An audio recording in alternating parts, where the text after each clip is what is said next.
Hello বন্ধুরা, সজল computer ট্রিক্সের আরও একটি গুরুত্বপূর্ণ নতুন ভিডিওতে আপনাদেরকে প্রত্যেককে স্বাগত জানাই।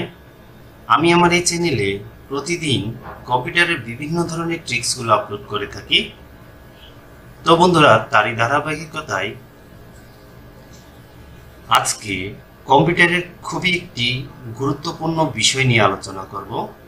যেমন আমরা এই মাউসটির সাইজকে আমরা কিভাবে বাড়াবো এবং কমাবো, এবং এই মাউসটির কালার কম্বিনেশন কিভাবে চেঞ্জ করব, তার পদ্ধতি আজকে আপনাদের সাথে আমি শেয়ার করব। তো বন্ধুরা, ভিডিওটি শুরু করার পূর্বে আপনাদের কাছে আমার অনুরোধ থাকবে, আপনারা যদি আমার চ্যানেলে নতুন হয়ে থাকেন এবং আজকে আমার ভিডিওটি দেখছেন, অবশ্যই আপনারা চ্যানেলটিকে সাবস্ক্রাইব করে রাখবেন এবং বেল বাটনটি অন করে রাখবেন, যাতে করে আপনারা কম্পিউটারের গুরুত্বপূর্ণ টিপসগুলো না মিস করেন। আর যারা আমার এই ভিডিওটি পেজে দেখছেন, তারা অবশ্যই পেজটিকে ফলো করে রাখবেন এবং লাইক দিয়ে রাখবেন, যাতে করে আপনারা পরের ভিডিওগুলো খুব দ্রুত পেয়ে যান। চলুন বন্ধুরা, ভিডিওটি শুরু করি। আপনার মাউসের আইকন এবং কালারটি চেঞ্জ করার জন্য এবং সাইজ বাড়ানো কমানোর জন্য আপনাকে প্রথমত কিবোর্ড থেকে উইন্ডোজ প্রেস করতে হবে। উইন্ডোজ প্রেস করলাম, এখানে লিখবেন মাউস সেটিং। মাউস সেটিংয়ে ক্লিক করবেন।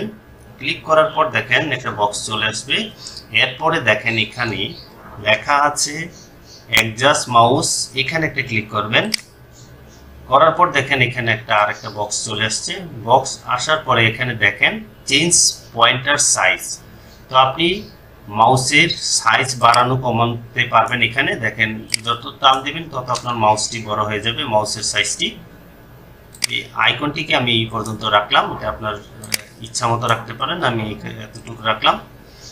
তারপর আপনি এখান থেকে কালার কম্বিনেশন চেঞ্জ করবেন। কালার কম্বিনেশন চেঞ্জ করার জন্য অবশ্যই এখানে ক্লিক করবেন। দেখেন ক্লিক করলেন, এখানে ক্লিক করার পরে দেখেন বিভিন্ন কালারের বক্স চলে আসছে। তো এই বক্সগুলোতে আপনি একটা একটা ক্লিক করে দেখতে পারেন যে আপনার কোন কালারটি খুব পছন্দ হবে। তো আমি নিয়ে নিলাম ইয়েলো। তো ইয়েলো নেওয়ার পরে আপনি এখান থেকে কেটে দিবেন। কেটে দিয়ে আপনি আপনার ডেস্কটপ বা বিভিন্ন ফাইলে যেতে পারেন। তো আমি এটা কেটে দিলাম। কেটে দেওয়ার পরে দেখেন এই যে মাউসের আইকনটি এখন আপনার চেঞ্জ হয়ে গেছে এবং কালার কম্বিনেশনও চেঞ্জ। তো আশা করি বন্ধুরা আপনারা ভিডিওটি গুরুত্ব বুঝেছেন। ভিডিওটি যদি আপনাদের উপকারে আসে অবশ্যই একটি লাইক করবেন, আর ভিডিও সম্পর্কে কমেন্টস করে যাবেন, আর ভিডিওটিকে বেশি বেশি শেয়ার করে দিবেন, যাতে করে আপনার দ্বারা অন্যরা উপকৃত হতে পারে। তো বন্ধুরা, আজকের মতো বিদায় নিচ্ছি। আপনারা ভালো থাকবেন, সুস্থ থাকবেন। দেখা হবে আগামী নতুন কোনো এক ভিডিওতে। ধন্যবাদ সবাইকে।